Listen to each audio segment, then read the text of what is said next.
Welcome to Police Academy Prep. This is Deputy Z. Today we will be going through the Law Enforcement Basic Recruit Book of the Police Academy, going into Chapter 3, Legal. This will be the in-depth recording version where I read from the entire chapter and provide insight to potential test question and real-life situations. Be sure to watch the short edition version if you are looking for a more quicker, less in-depth recap consisting of only highlighted topics. Let's go ahead and jump into Chapter 3.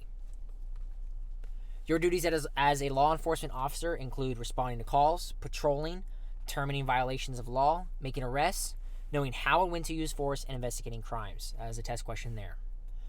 You must have a basic understanding of federal, state, and local laws in order to act properly and effectively without infringing on individual rights. Sources of laws. Laws protect our rights, freedoms, and lives and serve to maintain order, protect ownership of property, regulate certain businesses, and raise money for state and federal government. There are several types of laws that govern the way we live in the United States, and one source of these laws is the U.S. Constitution. The U.S. Constitution establishes the form of government in the United States, and it also outlines the representational government and its responsibilities within a three-branch structure. That is a test question. You need to know the definition of the U.S. Constitution. The legislative branch is responsible for creating laws. The executive branch, which you are part of as a law enforcement officer, is responsible for enforcing laws, and the judicial branch is responsible for interpreting the laws. Together, all three branches make up the federal government. Know each of those branches and their definitions. And make sure you know that obviously we are part of the executive branch.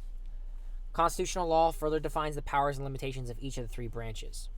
It also upholds standards set forth in the Constitution and the court decisions of or interpretations of the Constitution handed down by the federal district courts and the Supreme Court. Florida has its own state constitution that generally parallels the U.S. Constitution. Okay, know that the Florida Constitution affords Florida residents the same level of rights or greater rights than they derive from the U.S. Constitution. So know that they provide the same level or greater rights. All right, know that the legislative branch makes up Congress, Senate, House of Representatives. Executive is the president, vice president, cabinet, law enforcement, and judicial is going to be the Supreme Court, federal courts, etc. Types of law. Statutory law is written and enacted by Congress, state legislators, or local governing authorities in response to a perceived need. It includes criminal, civil, administrative, and regulatory laws. Criminal law identifies behaviors deemed unacceptable by society. It also sets punishments for those behaviors. Ordinances are laws enacted by municipality, city, or county government. Local governments create ordinances that regulate matters of narrow application, such as curfews for minors, restrictions on the hours when alcohol may be sold, or parking regulations. Ordinances apply only within the jurisdiction of the governmental entity that enacted them. Some ordinance violations are criminal, while others are civil infractions. Ordinances cannot conflict with state, federal, or case law. Make sure you know those three types of laws, and know that ordinances are narrow, such as, the examples, curfews, restrictions, parking regulations, etc. Then you have civil law, which is the legal action that a person takes to resolve a non-criminal private dispute with another person. For example, child custody, landlord-tenant, and property boundary disputes. And your goal with these types of civil law is keeping the peace and referring people to the correct resources and appropriate courts. Case law. Actually, let's talk about administrative law here. Administrative law is the body of law that establishes the operations and procedures of governmental agencies. So, for example, the FAC, the Florida Administrative Code, governs the training and certification of law enforcement officers. So again, admin law, think Florida Administrative Code. Case law is the body of law formed by the decisions of the court system, which is part of the judicial branch. Okay. Okay, as applied to specific set of facts. All right. Court decisions influence how you perform your duties. Once an appellate court creates a rule known as a precedent, you are required to follow that rule unless a higher court changes the rule. Again, know the precedent and that we are required to follow them until someone else changes it higher than them. An appellate court is responsible for hearing and reviewing appeals from cases that have already been heard in a lower court. So again, appellate court, you appeal. Additionally, each circuit court ruling is binding for that jurisdiction. Know that as a test question. Circuit court ruling is binding for that jurisdiction. Because of this, there could be different case law in neighboring circuits, and know and follow these laws in your jurisdiction. You are responsible for keeping current with these changes. That might also be a test question there. Okay, a variety of sources that can help you stay current in statutory and case law. Agency bulletins, legislative updates, official websites such as FDLE, the Florida Office of the Attorney General, and the Florida Supreme Court. That was a test question for us as well. What are some sources for staying up to date with law? Those are the examples. Here was another test question. Avoid obtaining legal knowledge from unofficial sources such as newspapers, television, radio, unreliable websites, and word of mouth. Agency policies and procedures are established to guide the daily activities of officers and to meet the specific needs of the agency. These policies and procedures will differ between agencies. Okay, now we're talking about constitutional law. As a law enforcement officer, your main objective is to protect the constitutional rights of everyone within the United States. The U.S. Constitution sets parameters within which the government operates and establishes laws. So again, our objective is to protect constitutional rights of everyone in the United States. The Constitution also defines your authority to act. Test question. The articles of the Constitution form the Constitution's main body. This is a chapter test question. What constitutes the main body? The articles of the Constitution. And know their purpose, which is to form a contract between the people of the United States and the three branches of the government, which again, legislative, executive, and judicial. The articles also spell out the responsibilities and authority of the three branches of government. Make sure you know that according to the Constitution, all people stand equal before the law and therefore share certain rights. Know them such as freedom of speech, protection against unreasonable searches, protection from cruel and unusual punishment, etc. Make sure you know the Bill of Rights, which are the first 10 amendments to the U.S. Constitution. Okay. Know these amendments. The First Amendment protects the freedom of speech, press, peaceful assembly, and religion. The Second Amendment guarantees the right to bear arms. The Fourth Amendment prohibits unreasonable search and seizure. The Fifth Amendment is best known for prohibiting compelled self-incrimination and due process. Due process means that laws must be applied fairly and equally to all people, including a person accused of a crime. Okay, you have two types of due process. Substantive due process is the fair and consistent enforcement of the law. That means that people are treated fairly. And procedural due process refers to the procedures that must be followed to protect a person's rights during a criminal justice process. So again, if you're trying to remember these two ways of due process, just know the procedural are the procedures for the criminal justice process, and then therefore by default you'll remember what substantive due process is, which is fair and consistent enforcement of the law. Okay, the Sixth Amendment guarantees, and remember, due process falls under the Fifth Amendment. The Sixth Amendment guarantees the right to a speedy and public trial, the right to a fair jury, the right to an attorney, the right to be informed of the nature of their charges, and the right to confront witnesses. So make sure to know these. I would do cards if I were you guys and write down all these amendments and what they do. The Eighth Amendment prohibits excessive bails, fines, and cruel and unusual punishment. The 14th Amendment expands the application of the Bill of Rights to state and local governments as well. And again, this is done in the Due Process Clause of the 14th Amendment. So if they bring up the Due Process Clause, that is the 4th Amendment. But if they're talking about due process in general, that is the 5th Amendment. And so if they're talking about due process in regards to expanding to local and state, you know that's the 14th. This was a test question here. The Constitution requires you to get the right result the right way. Okay? So let's see. Again, know your amendments here. 1st, 2nd, 4th, 5th, 6th, 8th, and 14th. Okay, classification of offenses. The term offense means a breach of law and broadly describes criminal or non-criminal acts that are punishable under Florida law. Criminal offenses may be punishable by incarceration and classified as either misdemeanors or felonies. An offense for which the only penalty may be a fine, forfeiture, or other civil penalty is a non-criminal violation, also known as a civil infraction. Again, a civil infraction is a non-criminal violation, and that is only a fine, forfeiture, or civil penalty. Okay, so again, non-criminal violation is not a crime and is not punishable by incarceration. So again, traffic violation, failure to yield right away. Ordinance violation. Municipal and county ordinance can be criminal or non-criminal. A local criminal ordinance violation may carry up to 60 days in a county jail or a $500 fine.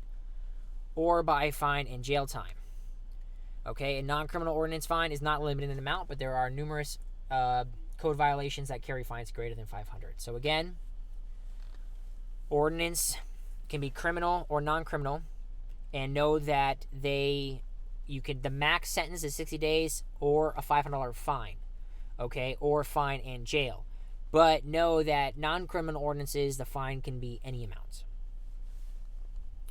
Misdemeanor. A misdemeanor is any criminal offense that is punishable by a term of imprisonment in a county correction facility of up to 1 year. They're going to try to trick you up in this test. 365 days is a misdemeanor. As soon as you go past a year, it becomes a felony. Okay? You have a second-degree misdemeanor and a first-degree misdemeanor. Second-degree misdemeanor carries a maximum penalty of 60 days in a county jail and a fine up to $500 or both. A first-degree misdemeanor carries a maximum penalty of 1 year in a county jail, a fine of up to $1,000 or both. So again, it can only go up to a year. Second degree is max 60, $500 or both. First degree is 1 year, up to $1,000 or both.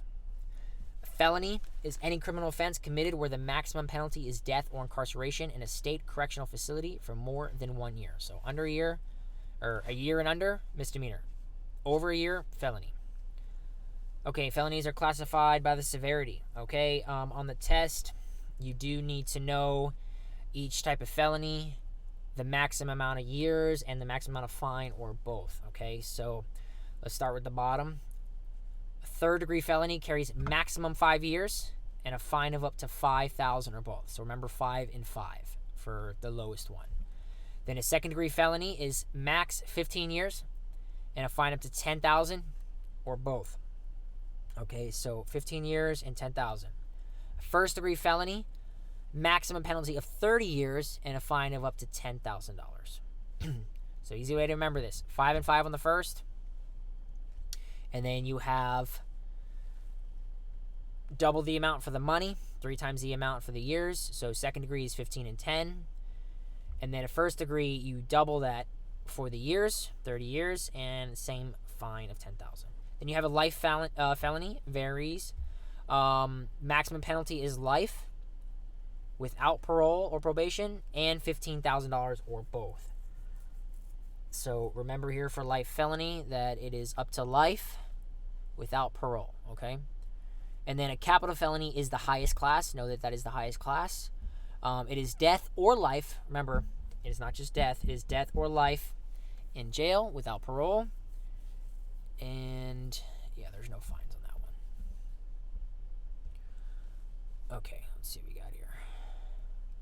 I would also do cards for that to memorize those. The ability to read and understand the Florida statutes is a critical function for law enforcement officers. The Florida statutes can be found in many formats. Agencies may provide you with the necessary source materials. Always make sure that the source they're using is reliable and current. Okay. Reading the Florida statutes. Florida statutes are divided into chapters, sections, and subsections. These are test questions here. Chapters are broad topics and are broken down into sections, which are broken down into subsections. So you need to know that as well. Okay. So, for example, Chapter 812, Theft, Robbery, and Related Crimes, is obviously the chapter. The section is 812.014, Theft, and the subsection is subsection 1. Okay? Everything contained within subsection 1 outlines the actual crime itself. Know that subsections can be broken down into paragraphs, and those paragraphs specify the elements or components of the crimes. So you are going to need to know that for the test, because that was a test question asking about subsections, asking about paragraphs, which is what comes first. So know that inside and out, unfortunately. Okay, and then the later subsections commonly outline the penalties for the offense. So again, the subsections outline the penalties for the offense. Okay. Enhanced penalty. They are a sentence that is increased from one classification of offense to a more serious classification due to a prior conviction or the serious nature of the circumstances involved. Examples. Here are some examples. Committing violent offenses against law enforcement officers, correctional, state attorneys, assistant state attorneys, and judges. Wearing a hood or a mask to conceal your identity. Showing prejudice or discrimination while committing a crime. Using a weapon while committing a crime. Taking, possessing, or using the law enforcement officer's firearm. and committing a misdemeanor or felony that facilitated or furthered an act of terrorism. So know those as enhanced penalties. You don't need to know how long or what the increase is. Just know that it is a step up. Parties to a crime. Okay, usually more than one criminal defendant plays a role in committing a crime. Okay, let's see here. A principal in the first degree is a person who commits any criminal offense, whether felony or misdemeanor, that aids, abets, counsels, hires, or persuades an offense to be committed or attempted. It includes a person that helps another person or other people to commit or attempt to commit a crime. Okay, a principal may be charged, convicted, and punished, whether they were present when the crime was actually committed or attempted. Okay, so an accessory after the fact is the person who gives the principal any aid with the intent that the principal avoids or escapes detention, arrest, trial, or punishment. So again, principals in the first degree is they're a partner. They don't necessarily have to be there. They could be assisting from the van across the street, etc. An accessory after the fact is someone who helps hide somebody from the law. Okay, determining criminal offenses here. Okay, it must be shown. Okay, a criminal act must also have criminal intent.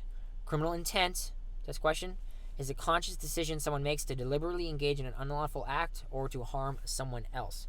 You may need to determine whether the elements of the criminal act are present and must have probable cause to believe that the person committed the crime.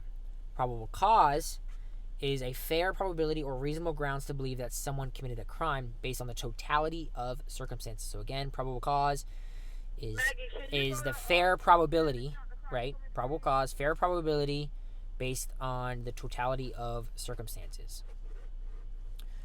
Proving criminal intent is fundamental to the criminal justice system because it is what separates an accident from a crime. Possible test question there as well. What separates an accident from a crime? Okay. In most cases, a criminal offense requires a person to take some physical action or act towards committing the criminal offense. Mere thoughts do not constitute criminal liability. Okay? However, a person may also commit a criminal act by failing to act, that is, by omission. Okay? Categories of criminal intent. We have general intent, specific intent, and transferred intent, and recklessness. So general intent is when a suspect intentionally commits an illegal act prohibited by law without considering the results of the illegal act.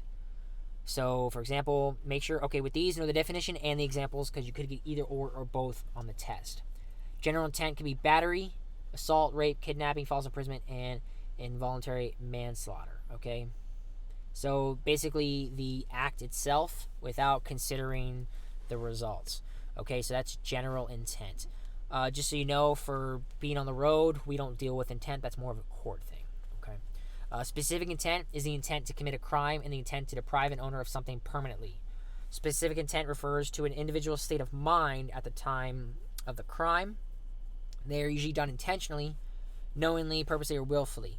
So, for example, burglary, embezzlement, forgery, murder, robbery, or theft. Basically meaning you have to know what you're doing it, and you have to think and process what you're doing when you're doing it, okay?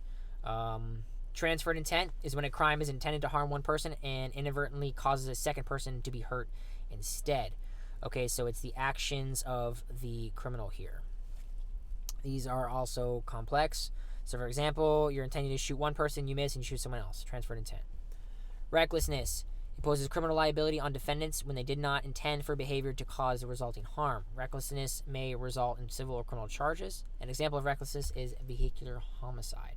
So you didn't mean to, but because you were being negligent, you did hurt somebody. Negligence, is the failure to behave with the level of care that a reasonable, prudent person would have exercised under the same circumstances. Negligence cases do not involve deliberate actions. It's usually being careless, right? So know these examples. Person's looking at their phone instead of the road and cause an accident. Or you unintentionally hurt someone else. So I'm trying to hit somebody and I miss and I hit somebody else. Okay? You have your elements here for negligence. We spoke about these in the previous chapters. A duty to act with care, having the breach of duty to act, causation or proximate cause, and damages. All four elements must be provided in negligence action to recover damages. Okay. Duty to act with care. A duty is usually created by statute or contract. Okay. Breach of the duty to act. Breach of duty means that the person unreasonably failed in the duty they were obligated to perform. Causation or proximate cause. Proximate cause is the legal phrase for the link between the breach of duty and the harm caused. Basically, have to see that it was a foreseeable outcome. And then damages. The final element of negligence is damages. There are two main categories of damages: compensatory and punitive. Compensatory damages, test question, are designed to compensate, easy enough, for the actual property damage, harm, or injury that the plaintiff suffers. It could be either general or special type damages. General damages are those presumed to result from the defendant's actions. They are pain and suffering, discomfort, humiliation, and emotional distress. Whereas special damages are those actually caused by the injury. So medical, lost earnings, destruction of personal property, and attorney fees. Okay, then you have punitive damages. They are intended to punish the defendant for their act and to warn others from doing the same act. Okay, so you can get both punitive and compensatory damages awarded to you. The U.S. Constitution guarantees a right of privacy to all individuals. Okay, that is the Fourth Amendment. Basically, however, if an officer has reasonable suspicion that someone has committed a crime, they can temporarily detain the person, frisk them, and if they have probable cause, arrest them, and then search and seizure.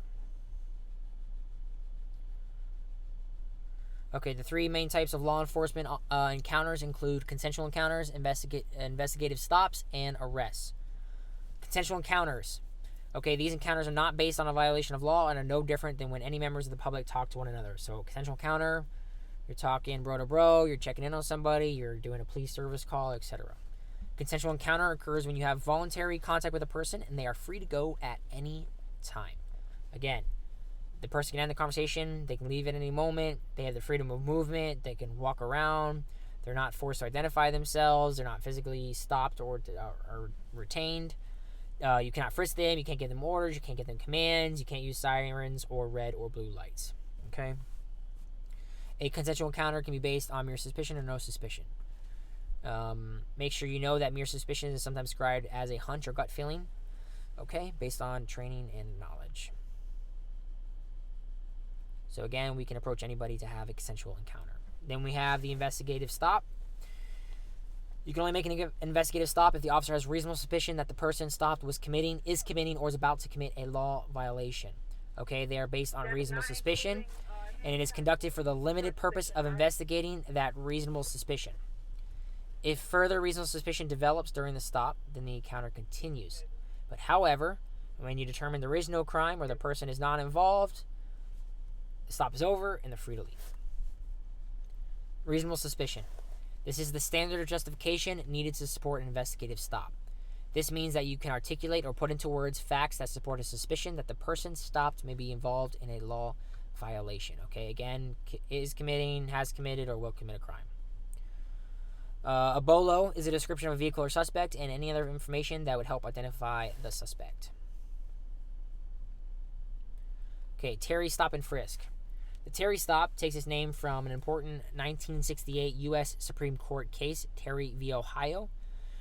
In regards to remembering years, I would say for the test, you generally should be good, not having to remember 1968 or specific years. You obviously need to know the name of the court case, Terry v. Ohio, and what the cases do. Okay, so Terry v. Ohio, a law enforcement officer observed Terry and two associates repeatedly walking by and looking into a store window. Officers suspected they were planning to do a crime. Okay, the officer grabbed them, patted them down, discovered that they were carrying guns, and then charged. Okay, Terry argued that it was search and seizure and they violated his rights. The court obviously disagreed and said that the officer may frisk the exterior clothing of someone lawfully detained if the officer has reasonable suspicion to believe that the person is about to commit a crime, has committed a crime, or is committing a crime and may be armed. A frisk is also known as a pat-down, and it is not a full search. The scope of frisk is limited to an external pat-down of outer clothing and properly being carried by the person. You can get this test question multiple ways here, okay? The two elements required for a lawful pat-down or frisk are these two things, so know these. The person is lawfully detained based on reasonable suspicion, and the officer has reasonable suspicion to believe that the person possesses a dangerous weapon. Also know that a frisk is not restricted to the person's body, so the passenger compartment of the vehicle, based on reasonable belief that the occupant is armed or dangerous or can grab that area. So any area in their vicinity. Mackey v. State determined that simply seeing a partially concealed firearm does not, standing alone, constitute reasonable suspicion or justify a frisk. Okay, so just seeing an imprint of a gun on someone's hip does not mean you can frisk them. Okay, so plain, feel, or touch doctrine. This rule allows the officer to seize contraband even if it does not feel like a weapon. Contraband is anything that is illegal to produce, possess, or transport. So know those two definitions here. So plain, touch, or feel. If you can determine that readily recognizes contraband, you can still take it from the person. Okay. You cannot manipulate or grope the objects to try to identify it. Okay. So that is Minnesota v. Dickerson. Okay. The officer must be able to articulate. Okay. Again, Terry stop is limited to time reasonably necessary to accomplish the detention. Pretext stop. If just know that's Wren v. United States. If an officer has a probable cause that a driver has committed a traffic infraction, or if the vehicle shows evidence of an equipment violation, you can stop the vehicle on that basis. Such stops are sometimes called pretext stops because the officer stops the vehicle due to an equipment violation but really wants to investigate other more serious criminal activity. That is a pretext stop. So Wren v. U.S. is pretext stops. Arrests. Arrests are typically the most serious level of encounter and can involve lengthy searches or detentions. Okay. You must always have probable cause to make an arrest. Probable cause is the standard of justification required to make an arrest or conduct a search. Probable cause justifies greater invasions into a person's privacy is a stricter standard than reasonable suspicion. Okay. Seeing drug paraphernalia in open view in a car is probable cause to search a vehicle. Developing probable cause. Okay. To establish probable cause, officers must be able to point to certain circumstances leading them to believe that a suspect committed a crime. Illinois v. Gates established the totality of circumstances standard of probable cause. This is the standard for all arrests and warrants. Okay. Basically, you must focus on everything, totality of circumstances. Proof beyond a reasonable doubt. Before a person may be found guilty of a crime and sentenced, the prosecution must present evidence sufficient to prove guilt of each element of the crime beyond a reasonable doubt. That is a court thing that doesn't have to do with us. So proof beyond a reasonable doubt is the standard used to determine if a criminal defendant is guilty. Okay, facts of the case. Okay, Fourth Amendment, protection of people from government intrusion and searches. So a search occurs when an officer intrudes into a place where a person has a reasonable expectation of privacy. A seizure occurs when an officer affects a person's right to have or control their property, usually by physically taking it. A seizure is also a physical arrest or detention. A search warrant is a court order that authorizes law enforcement to conduct a search and seizure. The search warrant process is set up to protect people's rights by issuing a search warrant correctly. Okay, so search warrant legal requirements, they must meet all of them. Know this for the test. It must be authorized and signed by a neutral magistrate or judge. It must be based on an affidavit that states sufficient facts to establish probable cause that evidence of a crime will be found in the place to be searched. The basis of the information in the affidavit must come from reliable sources. And the affiant, the person who swears and signs it, can be anyone, but the person serving the warrant must have jurisdiction over the place chosen for the search. So I could sign it over here, and if I go to another city, that city who has jurisdiction has to actually do the search. Let's see. The detailed description of the search warrant is a crucial element designed to prevent an intrusion into the wrong location. Okay.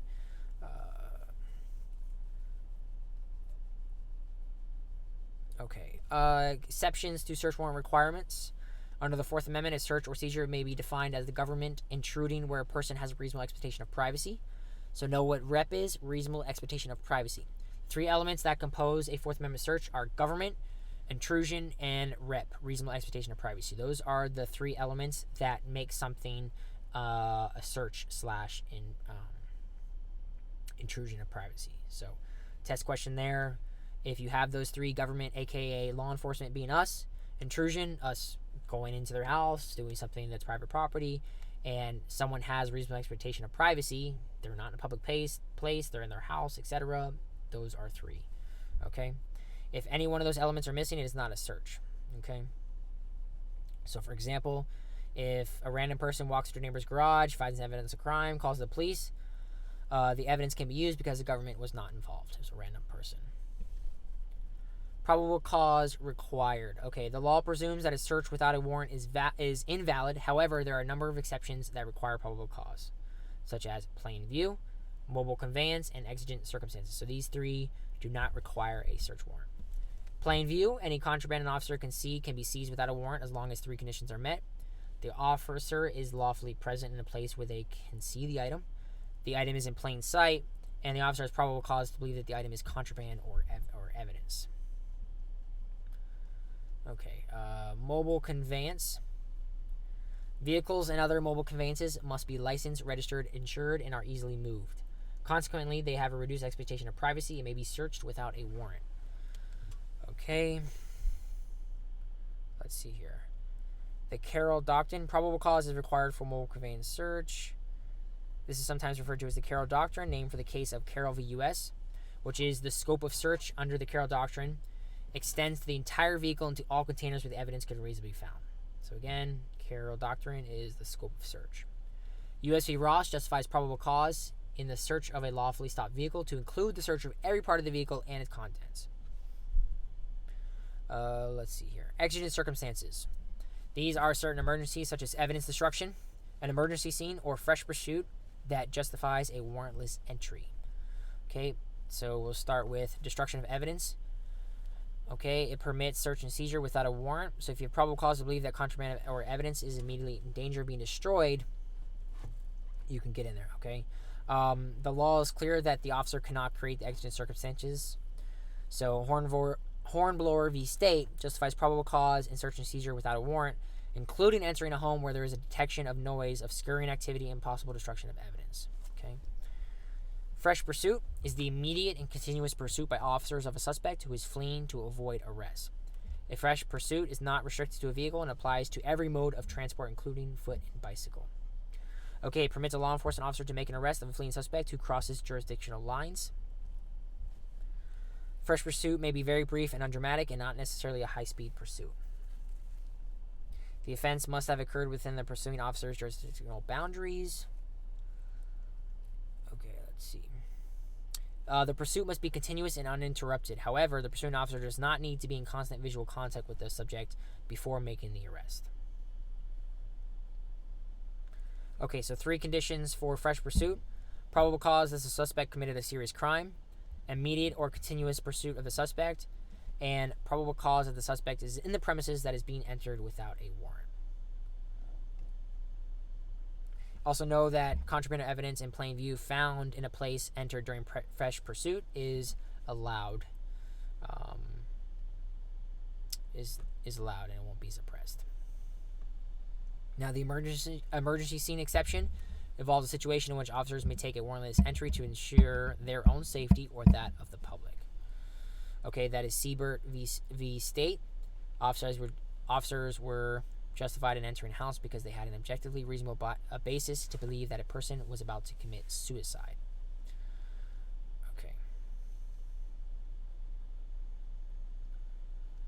Okay, so 4 additional search warrant exceptions require less than probable cause. Meaning you don't need probable cause for warrantless searches. You have consent searches, inventory searches, administrative searches, and search incident to arrest.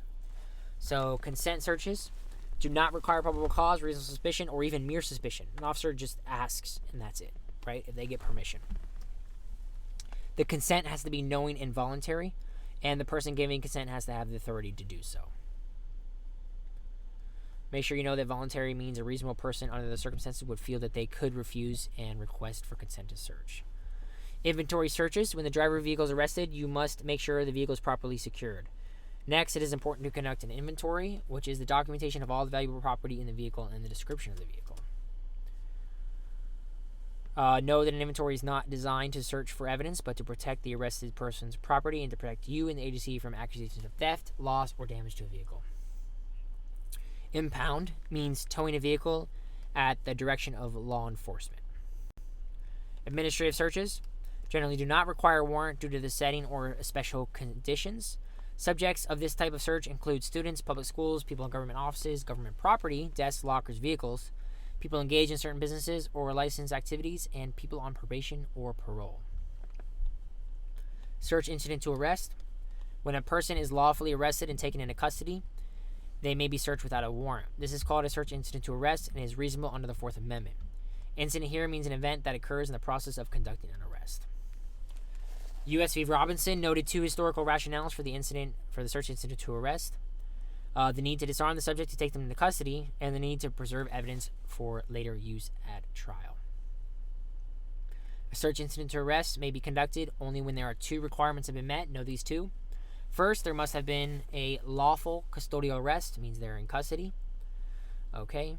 Second, the search must be substantially contemporaneous or at the time with the arrest. So, for example, you search them 10 minutes after they're arrested, that's fine, okay? You can't search them hours after they've been arrested. Chimmel v. California defined the scope of a search incident to arrest as the arrestee's person and the areas within the arrestee's reach at the time of the arrest. Okay, Chimmel v. California, within reach. However, Thornton v. U.S. clarifies that a search incident to arrest may also include the vehicle in which the arrested person was a passenger just before the arrest. So if they got out of the vehicle, stepped out, walked away, you arrested them, you can search them, and then through Chimmel v. California, and then you can search their vehicle through Thornton v. U.S. New York v. Belton. The scope of the vehicle search incident to arrest includes the entire passenger compartment and all containers located therein, locked or unlocked. The trunk is not considered part of the passenger compartment. Okay. Arizona v. Gant has further defined the scope of search incident to arrest situations involving vehicles. Officers may search the passenger compartment of a vehicle only when the arrestee is unsecured and the passenger compartment is within reaching distance of the arrestee, or it is reasonable to believe the vehicle contains evidence of the crime. So Arizona v. Gant is, I'm sitting in the driver's seat, you're going to arrest him and grab him, but you think there could be a gun under the seat or a gun on the side seat or weed somewhere right around the seat. You can quickly search the area around him to make sure there's no weapons or contraband. Okay. So abandoned property and open fields. So these are technically not searches because the person does not have a reasonable expectation of privacy in the place to be searched. So abandoned property, trash that's been left on the curb for pickup, right? Open fields are those areas that are visible to people outside of the property and where the occupant has made no attempt at privacy. So curtilage is the enclosed space of ground and outbuildings immediately surrounding a structure. Okay, let's see here. Fenced and posted signs are given a higher degree of constitutional protection than areas that do not have them. Okay, scope of searches. So know with your scope of search. Okay, if you're looking for a stolen gun in a vehicle, then you can search the glove box because a gun could fit in there. But you can't search inside the air vent because a gun can't fit inside the air vent. Well, not most air vents, but you get my point. Okay, when you're conducting a search, you can look for contraband, dangerous weapons, evidence, suspects, items used by the suspect to make it the crime, objects obtained by the suspect as a result of committing the crime, theft, etc., and items defined by statute chapter 933. The Florida statutes give law enforcement agencies the authority to seize and forfeit certain property known as contraband articles. Contraband articles are things that are illegal to possess, or illegal to possess.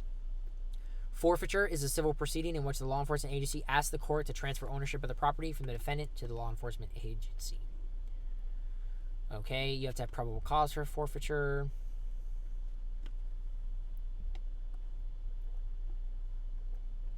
Okay, lawful ownership and possession of weapons and firearms.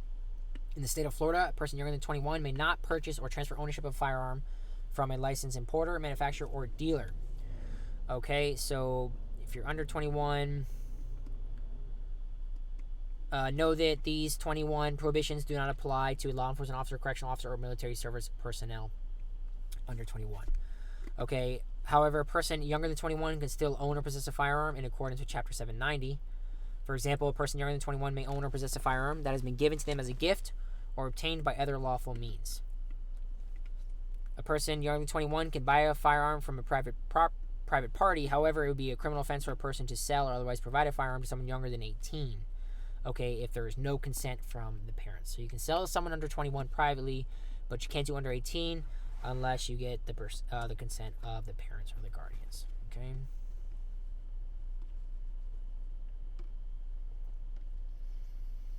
Lawful uses of weapons and firearms.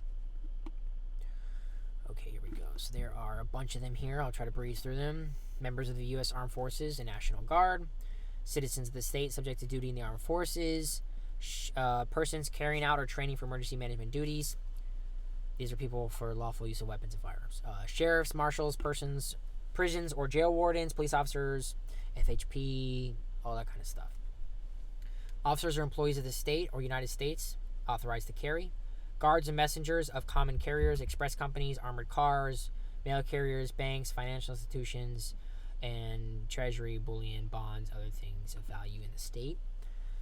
Regularly enrolled members of any organization duty authorized to purchase or receive weapons from the United States. A person engaged in fishing, camping, or lawful hunting, or going to or returning from a fishing, camping, or lawful hunting expedition. A person engaged in the business of manufacturing, repairing, or dealing in firearms. A person firing weapons for testing or target practice under the safe conditions in a safe place, not prohibited by law. A person firing weapons in a safe and secure indoor range. A person traveling by private conveyance with the weapon is securely encased or in a public conveyance. A person while carrying a pistol unloaded in a secure wrapper, concealed or otherwise. A person possessing arms at their home or place of business. Investigators employed by the several public defenders of the state carrying out official duties. Investigators employed by the Capital Collateral Regional Council while carrying their official duties. And a tactical medical professional who is actively operating in direct support of a tactical operation by a law enforcement agency. Florida is not an open carry state, though out the United States, open carry refers to the practice of openly carrying a firearm in public. Okay? And then know that concealed carry is where firearms cannot be seen by the casual observer.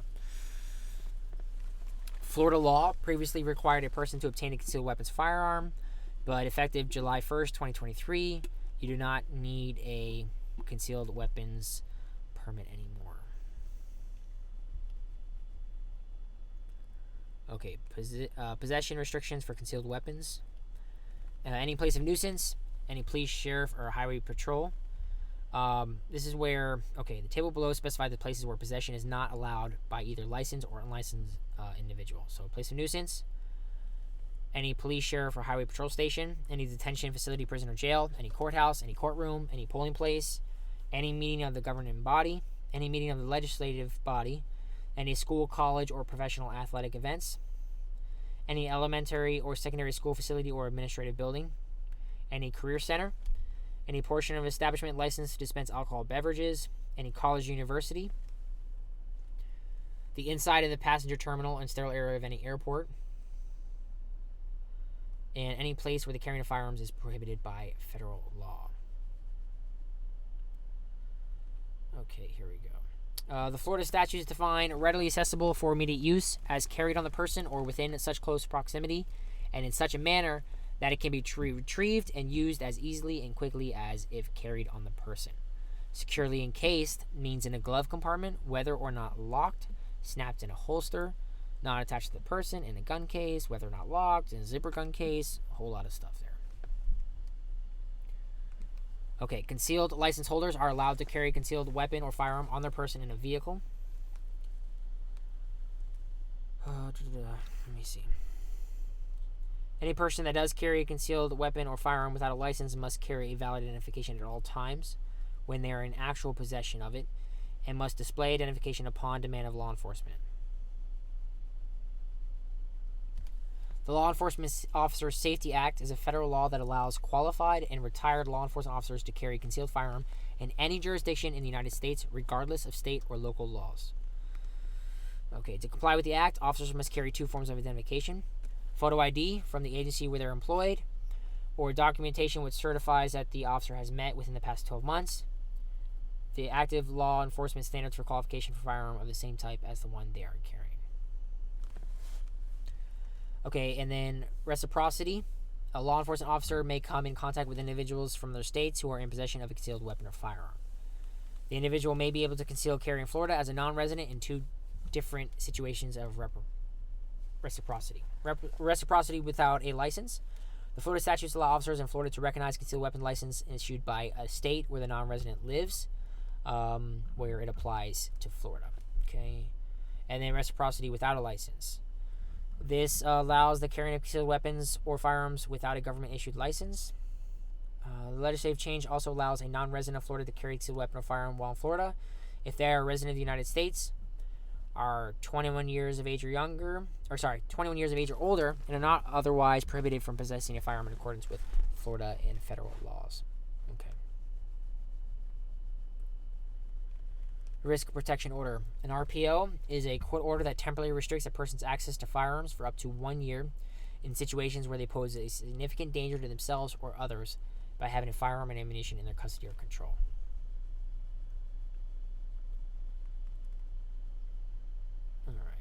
Section here. Laws of arrest. Authority to arrest. The Florida statutes give law enforcement officers the authority to make arrests. So again, it's not FDLE, it's not any of that stuff. It's the Florida statutes give law enforcement officers the authority to make arrest. An arrest is depriving a person of their liberty by legal authority. There are two types of arrests under Florida law: arrest with a warrant and arrest without a warrant. An arrest warrant is a court order authorizing and requiring law enforcement to take the individual named on the warrant into custody to answer for charges specified in the warrant. The Florida statutes authorize law enforcement officers to enter the residence of a wanted person to make an arrest, provided there is reasonable belief the person named on the warrant is there. To enter a third-party residence to arrest a subject named in an arrest warrant, officers must obtain a search warrant or articulate the basis for an applicable search warrant exception. That is Stiegel v. U.S. Warrantless arrest. Okay, you may make a probable cause arrest without a warrant under the following circumstances. The person has committed a felony or misdemeanor or violated a county or municipal ordinance in the presence of the officer. The person committed a felony outside of the officer's presence, but the officer has probable cause to believe that the person committed it. And 3, a warrant for arrest has been issued and is being held by another law enforcement officer or agency. Okay. The person has committed... Okay, so then we have our misdemeanor exceptions.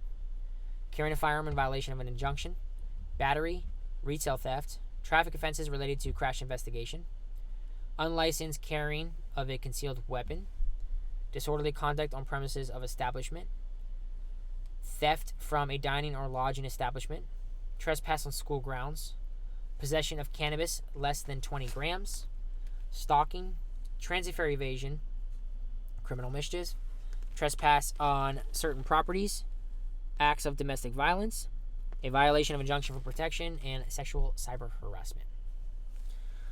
Okay, notice to appear is a written order that may be issued by a law enforcement officer in lieu of a physical arrest, requiring a person accused of violating the law to appear in court at a specified date and time. Okay. You cannot issue a notice to appear if any of the following circumstances are happen. So, if you cannot identify their if their identity cannot be verified, the accused refuses to sign the notice, the officer has reason to believe that the continued liberty of the accused constitutes an unreasonable risk of bodily injury to the accused or others, the officer believes that domestic violence may have been involved, the accused has no ties with the jurisdiction reasonable sufficient to ensure their appearance, meaning they live in another state, they're not coming back here, the officer has any suspicion that the accused may be wanted in any jurisdiction, the accused has previously failed to respond to a notice or a summons or has violated the conditions of any pretrial release program. So if any of these apply, you have to make the arrest. You cannot give an NTA. Probable cause affidavit, also called an arrest affidavit, is a sworn written statement by a law enforcement officer establishing certain facts and circumstances to justify an arrest. This document is used by the judge to determine if there is sufficient evidence cause to detain the individual.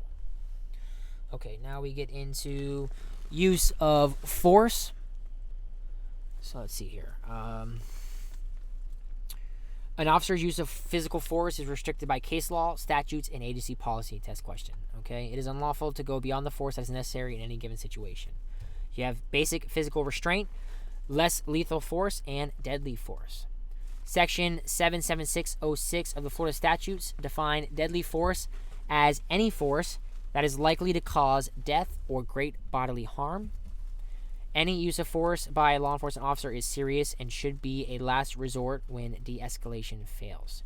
You must be able to articulate the legal justifications for all of your actions when using any type of force. The Fourth Amendment governs police contact with individuals by protecting people from an unreasonable search and seizure.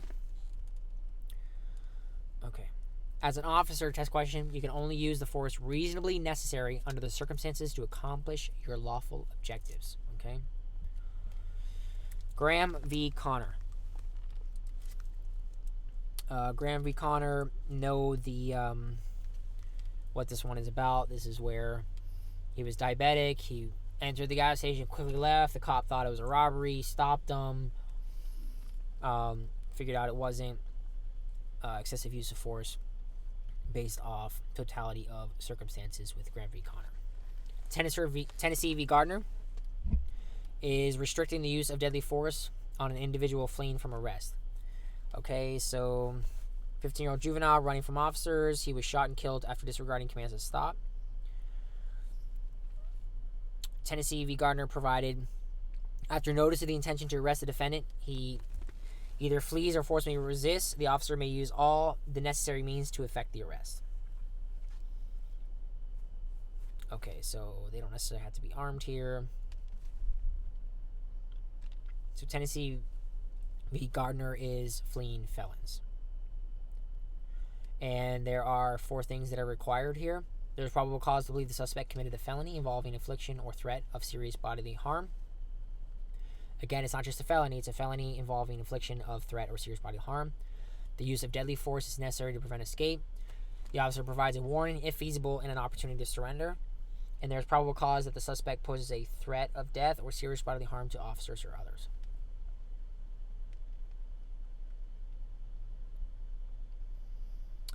Florida statutes use of force. 776.05. That is the fleeing felon. 776.051. Use or threaten use of force and resisting arrest. Let's see here.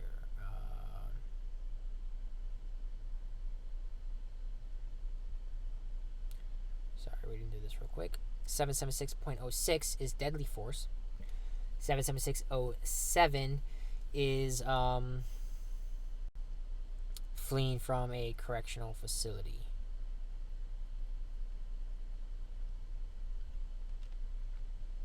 Okay, now we're going to move on to liability. Liability issues may arise if you improperly perform a task or do not perform a task that you should have performed. 2 types of liability are criminal and civil. Criminal liability occurs if a person is found guilty or of committing a crime and is sentenced to incarceration or other penalties. Civil liability is the responsibility for a wrongful act or an omission that injures a person or property and most often involves negligence. Torts. A tort is a civil wrong in which the action or inaction of a person or entity violates the rights of another person or entity. Torts may be intentional, such as battery or false incarceration, or unintentional such as negligence. Negligence. We spoke about that before. Acts that lead to civil liability.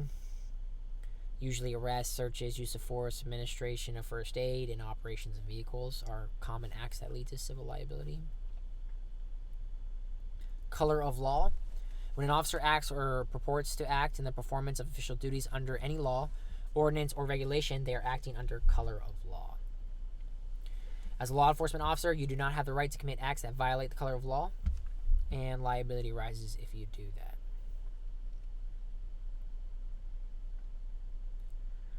Okay. When you violate the law, this will result in criminal liability. An officer's illegal act that causes injury or other serious consequence to a person may result in an FBI investigation to determine if the officer violated federal law. Okay, a civil rights violation happens when an officer unlawfully interferes with the fundamental rights of another person, such as the rights to due process and equal protection under the law.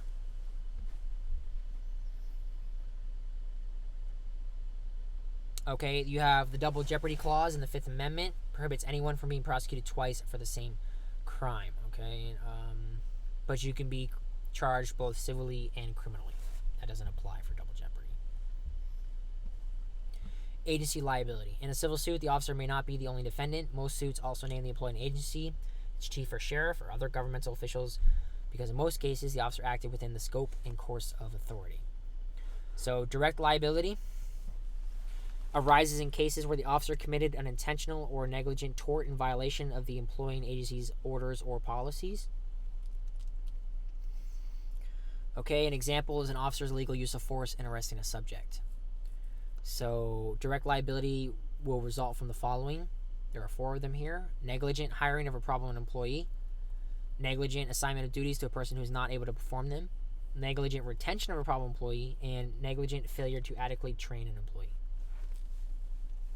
Vicarious liability, again, vicarious means secondhand, is when a person or entity is held responsible for the negligent actions of another person, even though the first person or entity was not directly responsible for the injury. So in law enforcement, an officer's agency is often vicariously liable for damages caused by the officer's actions.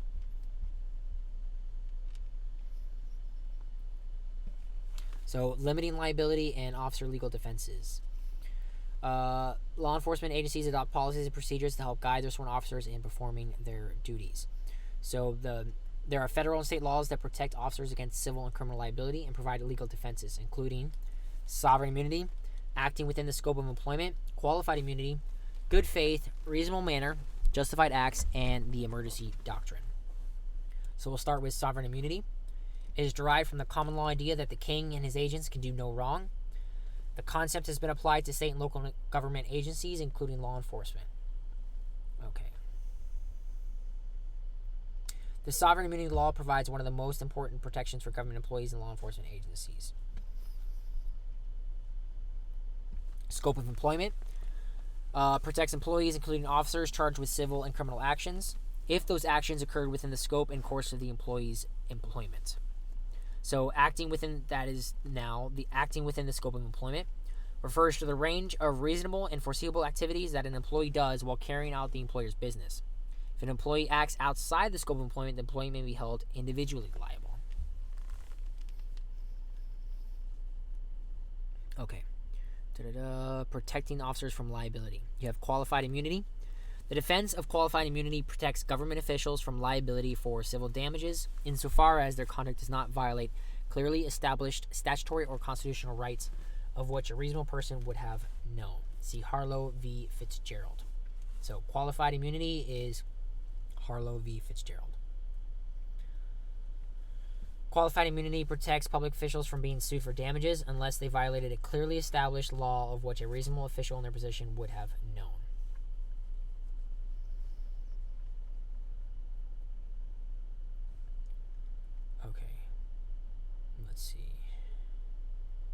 Acts done in good faith.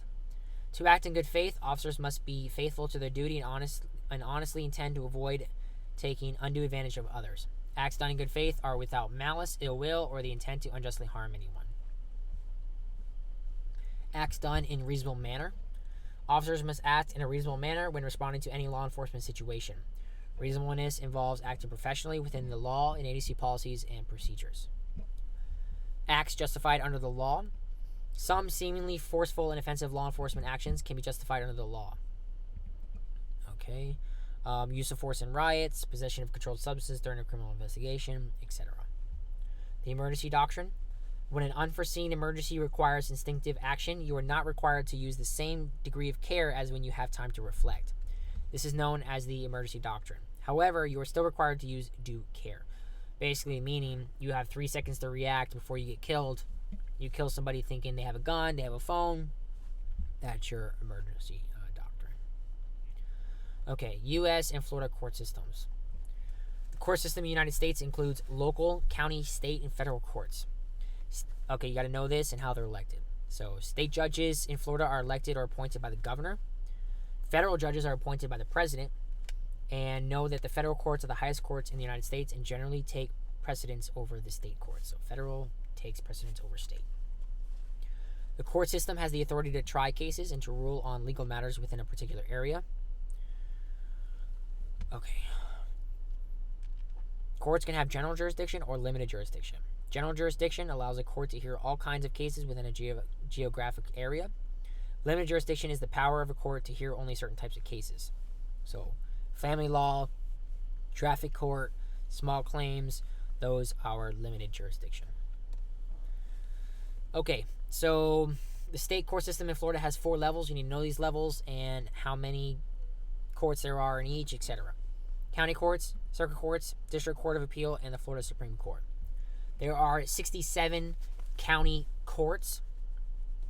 They handle minor criminal offenses such as misdemeanors, county and municipal ordinance violations, civil cases, amounts of $50,000 or less, and the issuance of search and arrest warrants within the county. Circuit courts, there are 20 circuit courts, and they do domestic cases such as divorce, juvenile delinquency, etc. Major criminal offenses such as felonies, probation matters, civil cases involving amounts of more than $50,000, Baker Act and Marchman Act, the issuance of search and arrest warrants within the circuit, and appeals from county court judgments. Now you have the Florida District Court of Appeals. The District Court of Appeal are intermediate appellate courts of the Florida court system. They determine whether the law was applied correctly in the trial court. These courts consist of 3 judges and do not use a jury. The Florida Supreme Court. The Florida Supreme Court is the highest court in Florida. It consists of 7 justices appointed by the governor. So again, 7 by the governor. The Supreme Court hears cases regarding final orders imposing death sentences and appeals from lower state courts. Now, the federal court system. There are 3 main levels: district courts, court of appeals, and the Supreme Court.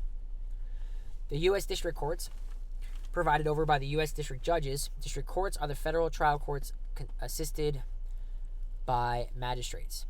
Magistrates appointed by district judges are responsible for issuing warrants, making pretrial motions, and presiding over some civil cases, misdemeanor, petty cases, preliminary hearings, etc.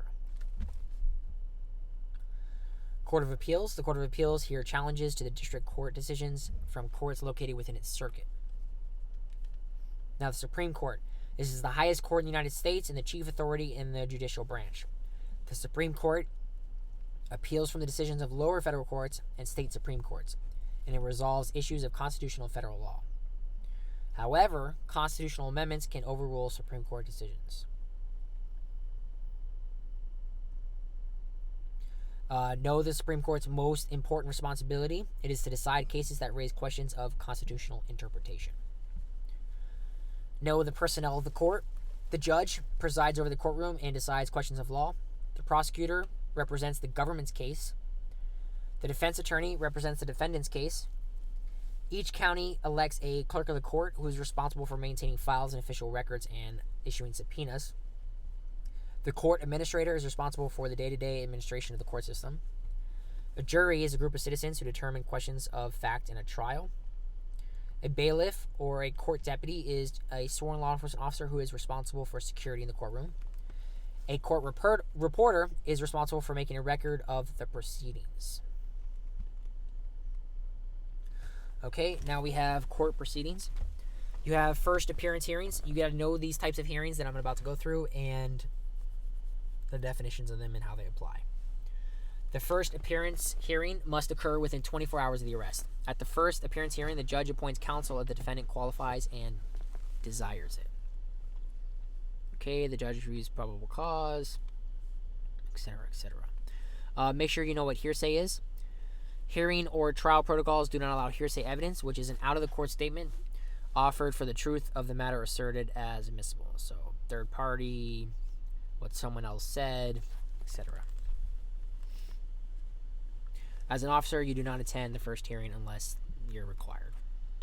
An arraignment.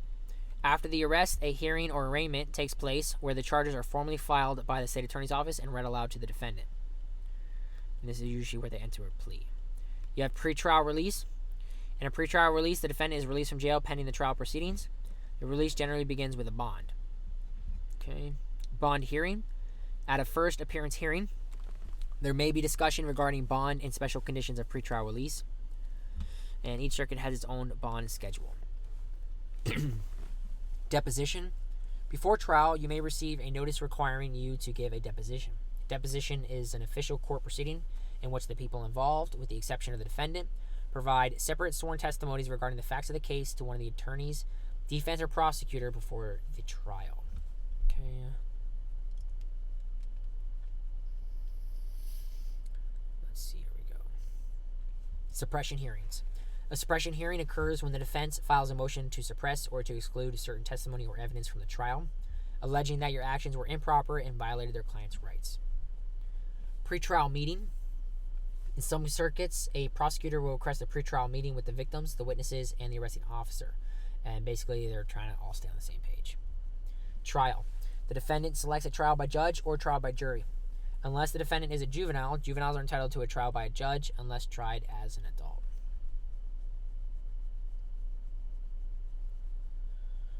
Okay. Sentencing hearing. A sentencing hearing occurs after the trial. A sentencing hearing can occur before a trial. The defendant pleads guilty or nolo contendere. Okay. At a sentencing hearing, both the defense and the prosecution have an opportunity to present evidence and testimony. Violation of probation hearing. A violation of probation, VOP, happens when an offender does not abide by all conditions ordered by the court. A violation of probation hearing occurs when an officer accuses an offender of violating their probation or community control, and the offender contests the violation. Okay, now we go through court orders. Court order is a legal document issued by a court or judge requiring a person to do or not to do something. So, a subpoena, a legal order for a person to appear before a court, imposing a penalty if a person does not comply. A capias, a legal order for an arrest issued by the clerk of the court at the request of the state attorney's office, for example, a failure to appear in court. An ex parte order, a court order issued and signed by a judge that is initiated by one person in the absence of and without representation or notification of other parties. A pickup order, court order to take a juvenile into custody. A protection order, a court-issued order that is meant to protect a person, business, company, establishment, or entity and the general public from harm or harassment. An RPO, a temporary ex parte order or a final order which revokes a person's constitutional right to possess firearms. And a domestic violence protection order, a court order issued by a judge to protect someone against domestic violence. Then we have arrest by court order.